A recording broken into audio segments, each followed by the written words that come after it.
ସମସ୍ତଙ୍କୁ ମୋର ନମସ୍କାର। ମୁଁ ନିକୁ ଆପଣଙ୍କୁ ଲୋକସ୍ ନିको ଚ୍ୟାନେଲକୁ ସ୍ୱାଗତ ଜଣାଉଛି। ଆଜିର ଭିଡ଼ିଓରେ ଆମେ ଜାଣିବା ଲାକ୍ଷାବତୀ ଦିଦି ଋଣ କେଉଁମାନେ ନେବେ ଓ ଏହି ଋଣ ପରିଶୋଧ କିପରି କରିବେ। ଆସନ୍ତୁ ଭିଡ଼ିଓକୁ ଷ୍ଟାର୍ଟ କରିବା। ଆପଣମାନେ ଜାଣିଥିବେ 2025 ମସିହାରେ ଲାକ୍ଷାବତୀ ଦିଦି ଯୋଜନା ଆରମ୍ଭ ହୋଇଥିଲା। ଯେଉଁ ପରିବାରର ବାର୍ଷିକ ଆୟ 1 ଲକ୍ଷରୁ ଅଧିକ ହୋଇଥାଏ ସେହିମାନେ ଏହି ଯୋଜନାରେ ସାମିଲ ହୋଇଥାନ୍ତି।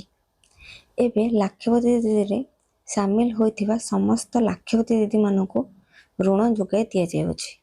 ତ ଆସନ୍ତୁ ଜାଣିବା କେଉଁମାନେ ଏହି ଋଣ ନେଇପାରିବେ। ତ ଲାକ୍ଷାବତୀ ଋଣ ନେବା ପାଇଁ ହେଲେ ସେ ଜଣେ ସର୍ବପ୍ରଥମେ ଏସ୍ଏଚ୍ଜି ମେମ୍ବର ହୋଇଥିବା ନିହାତି ଆବଶ୍ୟକ।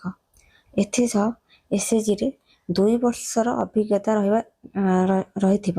ଅଭିଜ୍ଞତା ମାନେ 2 ବର୍ଷରେ ଏସ୍ଏଚ୍ଜି ମେମ୍ବର ହୋଇଥିବେ ସେମାନେ। ଏଥିସହ ଲାକ୍ଷାବତୀ ପୋର୍ଟାଲ ସାଇଟ୍ ଆମର ଅଛି, ଲାକ୍ଷାବତୀ ପୋର୍ଟାଲରେ ଏଣ୍ଟ୍ରି ହୋଇଥିବେ। ତାହା ସହ ସେହି ଏସ୍ଏଚ୍ଜି ମେମ୍ବର ଜଣକ ପଞ୍ଚାୟତ ସ୍ତରୀୟ ସଂଘରୁ ଋଣ ନେଇ ଋଣ ସଠିକ୍ ଭାବରେ ପରିଶୋଧ କରିଥିବେ। ତ ଏହିମାନେ ଋଣ ନେଇପାରିବେ। ତା ସହ ସେହି ମେମ୍ବର ଜଣକ କୌଣସି ପ୍ରାଇଭେଟ କିମ୍ବା ଗଭର୍ଣ୍ଣମେଣ୍ଟ ବ୍ୟାଙ୍କରୁ ଋଣ ଖିଲାପି ନଥିବେ। ପ୍ରାଇଭେଟ ଆମର ମାଇକ୍ରୋ ଫାଇନାନ୍ସ ହେଉ, ଯେକୌଣସି ଗୋଟେ ମାଇକ୍ରୋ ଫାଇନାନ୍ସ ଯଦି ଓଡି ଥିବେ ସେ ଋଣ ନେଇପାରିବେ ନାହିଁ। ତା ସହ ଯଦି ଗଭର୍ଣ୍ଣମେଣ୍ଟ ବ୍ୟାଙ୍କରେ ତାଙ୍କର ଯଦି ଓଟିଏସ୍ କରାଯାଇଥିବ ତାହେଲେ ଋଣ ନେଇପାରିବେ ନାହିଁ। ତ ସେଥିପାଇଁ କୌଣସି ଋଣ ଖିଲାପି ନଥିବେ।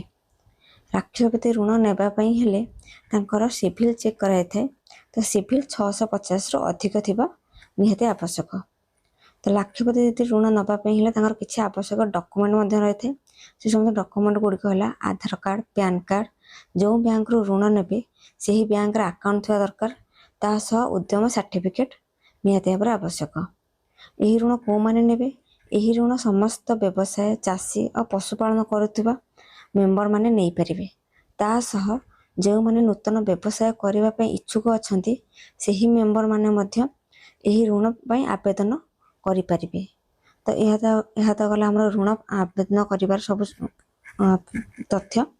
ତ ତା ଛଡ଼ା ଆମେ ଆଗକୁ ଜାଣିବା କେମିତି ଋଣ ସୁଝିବେ, ବାର୍ଷିକ କେତେ ସୁଧ ହାର ଦେବା ପାଇଁ ପଡ଼ିବ। ତ ଏ ବିଷୟରେ ଯଦି ଜାଣିବା ପାଇଁ ଚାହୁଁଛନ୍ତି କମେଣ୍ଟ ବକ୍ସରେ ନିହାତି ଭାବରେ ନେକ୍ସଟ ପାର୍ଟ ଟାଇପ୍ କରିଦିଅନ୍ତୁ।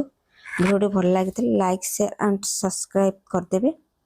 ତ ନିହାତି ଭାବରେ କମେଣ୍ଟ ବକ୍ସରେ ନେକ୍ସଟ ପାର୍ଟ ଲେଖିବା ପାଇଁ ଜମାରୁ ଭୁଲିବେନି। ରହୁଛି। ଜୟ ଜଗନ୍ନାଥ।